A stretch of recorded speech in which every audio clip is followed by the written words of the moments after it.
I think this is something that's going to be talked about the whole entire year. And unless we win the Super Bowl, it's going to forever be talked about. And listen, at the end of the day, here's what I'll say, right?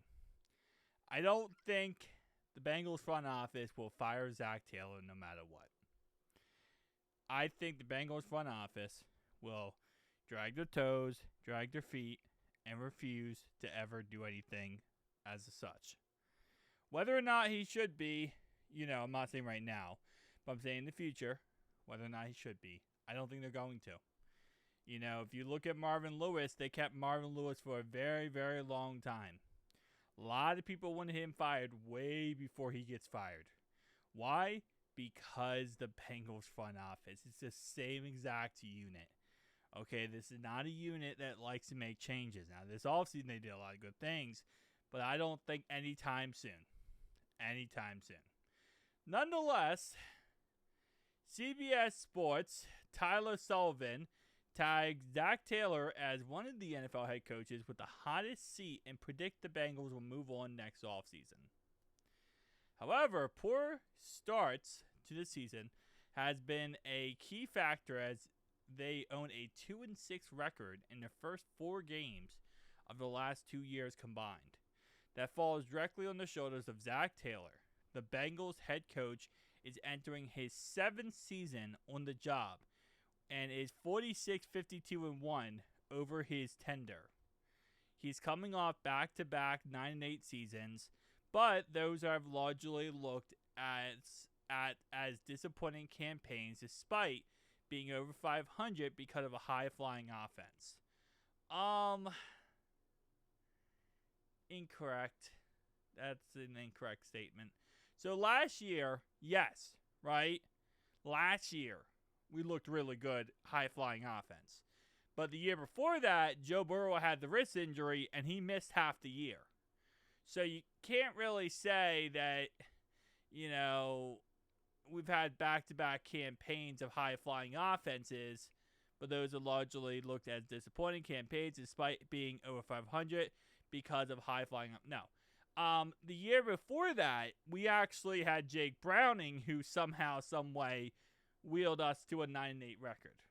And if you are being honest, 2 years ago, our offense looked as dead as anything. I mean, our defense, if anything, was kind of pushing us through some of the games, not all, some of them. Our offense did rock and roll on some of them as well. But go back to the Seahawks game. Seahawks versus Bengals 2 years ago. We barely got through that game, and we were punting the ball over and over and over again. It was really came down to our defense. Defense played great football. Defense got the interception in the end of the game. And, it was special teams as well. So that was our biggest situation there, was nothing to do with the offense. Last year, our offense was one of the best. But the year before that, again, losing Joe doesn't help. But even the year before that, if you remember, we also had a calf injury starting off the year for Joe.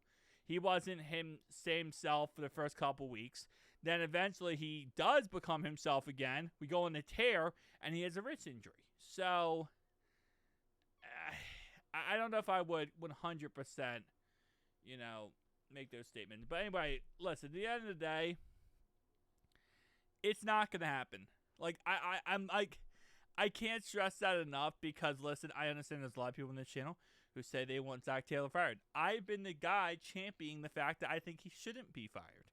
I think he should be promoted, and we should get a real head coach I don't want to say real head coach. Zach Taylor is a real head coach. But we should get a real GM in here because Duke Tobin is not a real GM. He's a pretend GM. We should get a real GM in here. I think Zach Taylor should be promoted to an advisor role, and we should get a head coach with a very good long track record who usually gets brought in by the new GM. That's who I think should happen. But again, I don't think it will. I just don't think the Bengals front office is ready to make that move for at least for the next 3 years. Now, we'll see. We'll see how this goes. Because I think this year, honestly, we're going to go to the Super Bowl and win it. And if we go win the Super Bowl, Zach Taylor's locked in for life. He's locked in for a very, very long time, and I don't think anything's going to remove him. Now, if we don't make the playoffs this year, it's definitely something that's going to be talked about a lot. But even then, I still don't think the Bengals would, front office would move on from Zach Taylor. I just don't think so. And maybe I'm wrong. Maybe I'm wrong in the end, and they do. Maybe, this is just the, needle that needed to happen, or the, whatever the saying is. This is the thing that broke the Campbell's back, right? Maybe I'm incorrect, right? And if I'm incorrect, we'll see. But I just don't think that they're going to have any, they're not going to want to do it at all. And they're not going to do it. Marvin Lewis is a good example of this, if we go 9-8 and we miss the playoffs, Zach Taylor's not getting fired. Fans might be upset. Fans might, preach that he should be. I don't think he will. At the end of the day, I said this before, if you want to fix the problem, you have to cut the head off the snake. You can't just start at the proxies. You have to cut the head off the snake. And the head off the snake is the very top of the Bengals front office, and then it trickles down.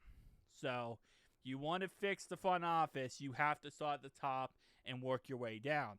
Zach Taylor is very low-hanging fruit when it comes to the grand scheme of the problem.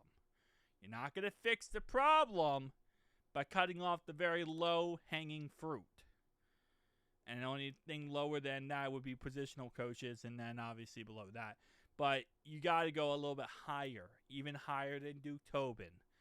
If you really want to, fix the front office, you got to start at the top, cut the head off the snake, and then kind of work your way down. Because you can't go through these proxies of different positional coaches or, head coach, defense coordinator, whatever.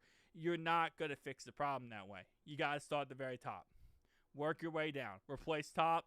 Work your way down. Okay, now fix this, fix that, right?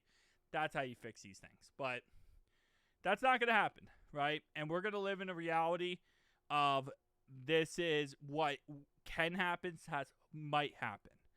I don't think Zach Taylor is going to get fired.